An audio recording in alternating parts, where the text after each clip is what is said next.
Salam sejahtera saya ucapkan kepada cikgu-cikgu dan rakan-rakan sekalian.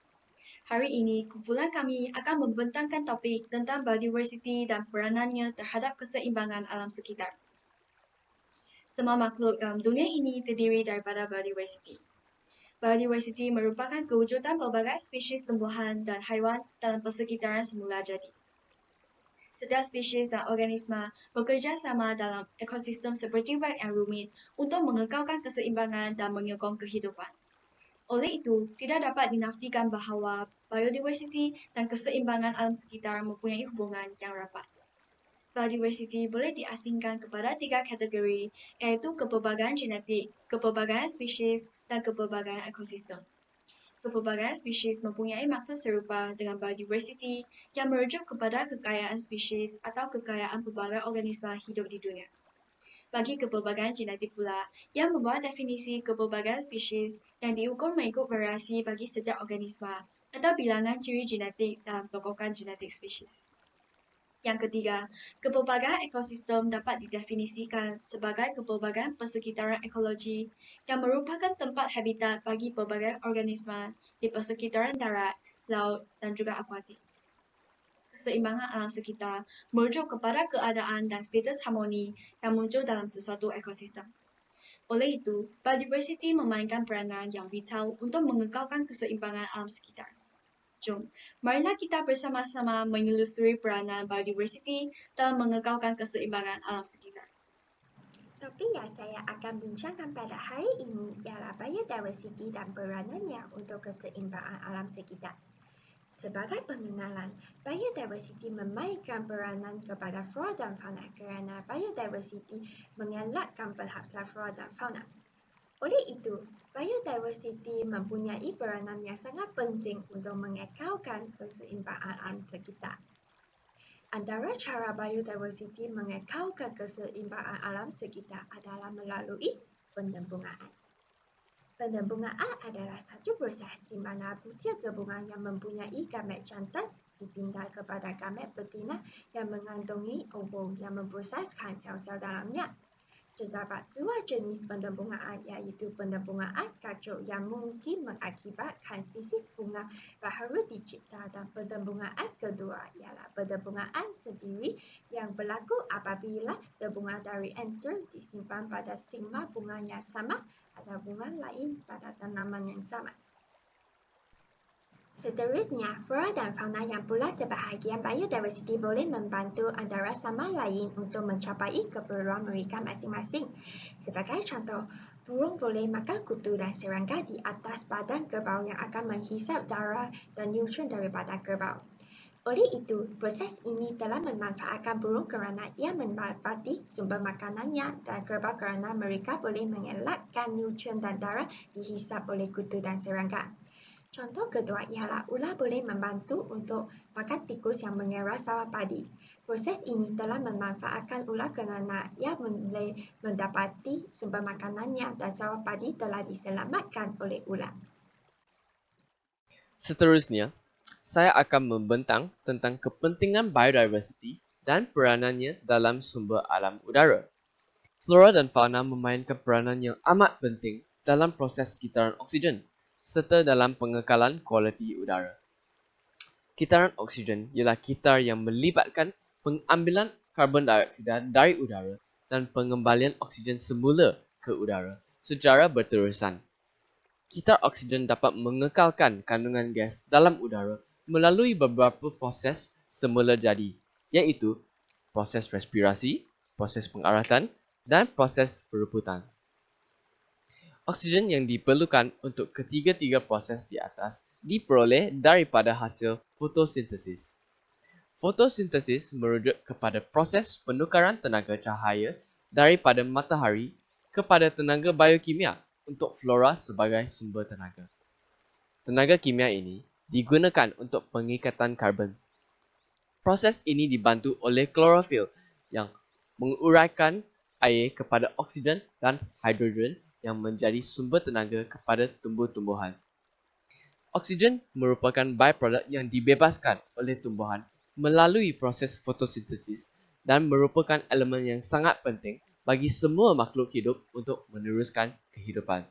Biodiversity amat penting kerana tumbuhan dan flora saling membantu dalam proses penderbunggaan untuk menghasilkan ekosistem yang dikenali sebagai sinki karbon. Sinki karbon bertanggungjawab untuk menyerap karbon dioksida dalam kuantiti yang besar dan menghasilkan oksigen yang segar untuk fauna dan manusia sekali. Contohnya, di hutan atau di lautan yang mempunyai pelbagai spesies pokok dan alga yang menyerap dan melapis karbon dioksida. Di samping itu, biodiversity memainkan peranan penting dalam pengekalan kualiti air. Contohnya, ekosistem tanah lembap menyerap dan mengitar semula nutrien kritikal, merawat tumbuhan dan membersihkan sisa tanah. Biodiversity juga penting untuk penjanaan tanah dan pengekalan kualiti tanah seperti aktiviti mikrobiologi organisma yang menguraikan tanah. Peranan biodiversity terhadap air dan tanah akan dibincang di bawah melalui kitaran hidrologi, kitaran nitrogen dan oksigen, dan pengitaran semula nutrien tanah dan penyuburan tanah. Kitaran hidrologi merujuk kepada pergerakan air dari bumi ke atmosfera dan kembali semula. Jisim air boleh bergerak dalam bentuk wap, cecair dan pepejal dalam persekitaran. Kitaran hidrologi menggambarkan proses penyimpanan dan pengangkutan air dalam biosfera, litosfera dan atmosfera. Biodiversity penting untuk menyerap air yang dikeluarkan oleh kehidupan semula jadi. Apabila air di alam sekitar terlalu banyak, hutan, padang rumput dan tanah lembap menyerapnya dan melepaskannya dengan perlahan untuk mengelakkan berlakunya banjir. Seterusnya, kitaran nitrogen ialah pergerakan atom sehingga menjadi bentuk yang boleh digunakan oleh tumbuhan untuk menjana protein baru. Biodiversity amat penting dalam pengekalan kualiti alam sekitar untuk pernafasan dan untuk tumbuhan mengeluarkan oksigen melalui fotosintesis. Selain itu, mikrob juga membantu dalam meningkatkan kesuburan tanah dan meningkatkan kandungan nitrogen. Biodiversity boleh membantu mencegah pembentukan molekul nitrogen seperti amonium dan nitrat yang boleh mendatangkan malapetaka kepada kesihatan tanah. Akhir sekali, hakikat tanah boleh dikawal oleh biodiversity dari segi penjanaan tanah dan pengekalan kualiti tanah. Mikroorganisma berperanan sebagai bioactivator yang dapat mengoptimalkan pembuangan organik yang dapat diserap oleh tanaman dengan lebih pantas. Biodiversity juga menstabilkan kitaran nutrisi bagi bahan mentah dan sumber alam. Pada akhir bincangan peranan biodiversity dalam pengekalan kualiti air dan tanah, kita dapat melihat biodiversity penting untuk memelihara dua unsur utama dalam alam sekitar. Seterusnya, biodiversity turut memainkan peranan yang signifikan dalam menstabilkan iklim. Menurut Pertubuhan Meteorologi Dunia, iklim adalah kondisi cuaca purata di suatu tempat dalam kurun waktu yang lebih lama. Tisu tumbuhan dan bahan organik yang terdapat dalam lingkungan ekosistem dapat memperlahankan pembangunan gas seperti karbon dioksida dalam atmosfer melalui fotosintesis. Statistik yang dipaparkan telah membuktikan bahawa kitaran tersebut adalah benar, kerana fotosintesis telah berjaya mengurangkan lebih daripada 100 bilion tan karbon dioksida setiap tahun. Selain itu, kepekatan gas seperti ozon dan nitrous oksida yang berlebihan akan menyebabkan pemanasan global dan mengakibatkan kesan rumah hijau. Aktiviti manusia telah meneruskan keadaan tersebut.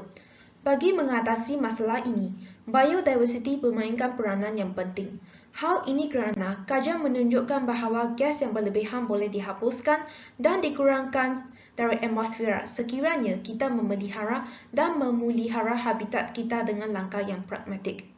Di samping itu, sejak kewujudan masalah perubahan iklim, isu bencana alam telah meningkat sebanyak 5 kali ganda sejak 50 tahun lepas dan telah mengorbankan 200 juta nyawa. Lantaran itu, biodiversity memainkan peranan yang penting dalam mencegah dan mengurangkan kesan bencana alam. Hal ini demikian kerana akar tumbuh-tumbuhan akan bertindak sebagai cengkaman, manakala daun dan dahan akan bertindak sebagai penampan untuk menghalang tanah gembur.